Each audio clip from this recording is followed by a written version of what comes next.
Shill bidding and funny business on the auction houses. I was just listening to not Comic Tom, Swaggle talk about how there's funny stuff that goes on behind the scenes with these auction houses, and the people that own the auction houses may or may not be as respectable as we might believe or hope. They have access to the data electronically. There's nothing to say that they couldn't go in and see what a bid is and then upbid the lowest bid right below what your highest bid is. I think I've found that happen with me before, where I put in a really high bid and the bid below me went right up to below me. And the only reason I caught it is because it was a fat fingered bid. And I was like way over, twice as high as the fair market value. And the other bidders bid up right underneath me. So I was pretty sure their system allowed people to bid up the lowest bid to be right below my max so that they would get the max for it. I called them out on it and they said they can't, that would never happen. Sure. But anyways, Jude's Junk here, comic book shop and YouTube channel, Tarkus Jude Mossberg on Facebook. So I just found this again. I've noticed this because I watch 30 auction houses daily.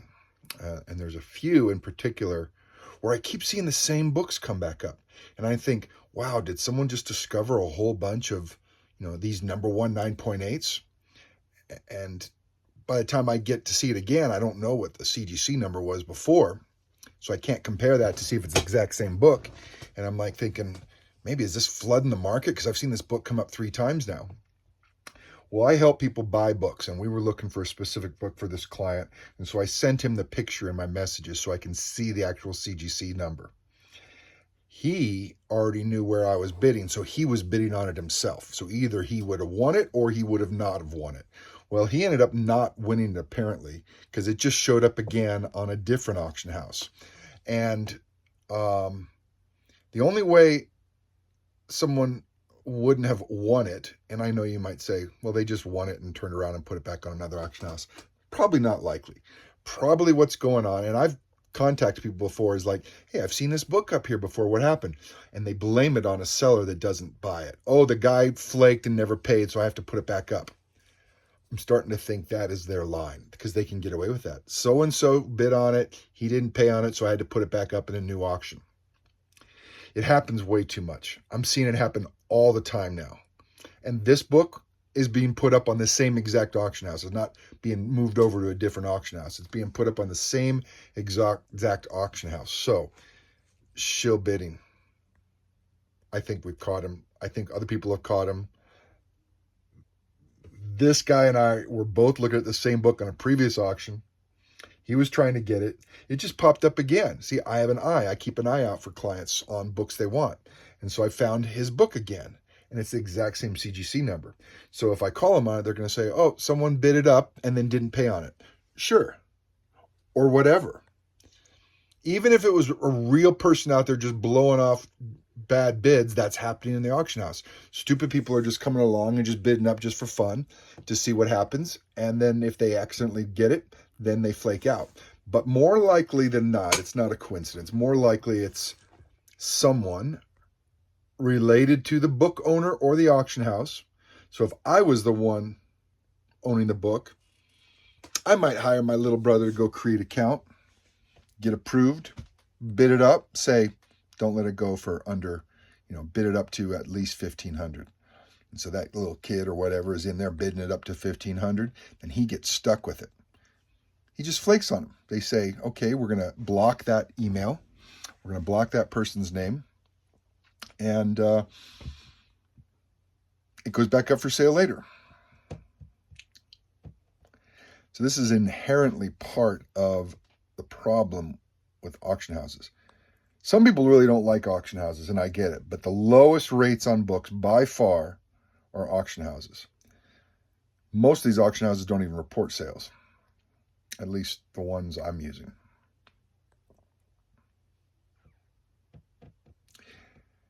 It's a racket. It's kind of a racket. It's unregulated.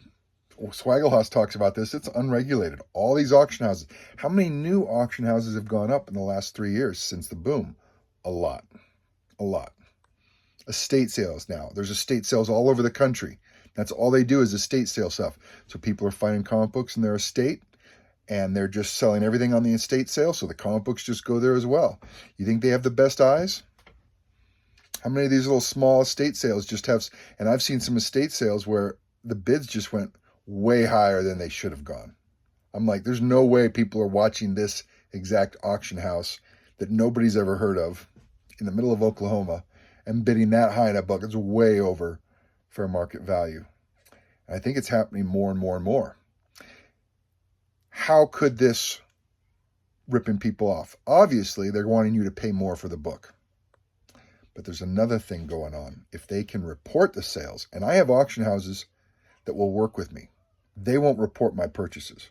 They'll report everybody else's, but I just ask, hey, can you not report my purchases? And they say, sure. Most auction houses do that. So I get great deals and they don't get reported. And my great deals, I'm usually buying for other clients, so my clients don't get their purchases reported. But if you want to increase the value of a book coming up for auction, let's say it's going to come up on Heritage and it's selling for like $800, $1,000. You go report a false sale on one of these auction houses that does report, because I've had people report the sale before the payment was made, before I sent in the payment, because I tried to call them and say, hey, before I make this payment, can you make sure you don't report it? Oh, sorry, we've already reported it. So they report it before it's paid. So the numbers you're seeing in Go Collect and Cover Price and GPA been reported and they weren't paid. And who's to say they come back off? If everyone's ethical, but not everyone's ethical, obviously. So now this book has been, someone did a crazy bid and bid it up to $1,500. Now that book shows up in Heritage or a different auction house. Wow, it must be getting hot. It was $800, now it's up to $1,500. That means I should be able to sell it for $1,500, so I'll bid $1,400. I've been burned on this before, where I'm only looking at the last sale and not 90 days worth of sales if there's enough sales. Not a year's worth of sales data if there's not enough sales. So I'm communicating with this guy about this book, and for people that want to do these auction houses themselves, they don't know a lot of this stuff that goes on behind the scenes, and they could be taken advantage of. Another reason to use me as your broker so that I won't overpay for you. You're going to tell me the price you want anyways, and then I'll report it to you and say, nope, it went way over what we wanted. Well, shoot, I should have bid $100 more. No, it could have been a shill bidder because they're way over fair market value. It could have been a fake bid that's just trying to report a high sale somewhere else. So anyways, if I can help you out, find one of those big books, use a professional. Don't get caught with your pants down. Happy hunting, guys.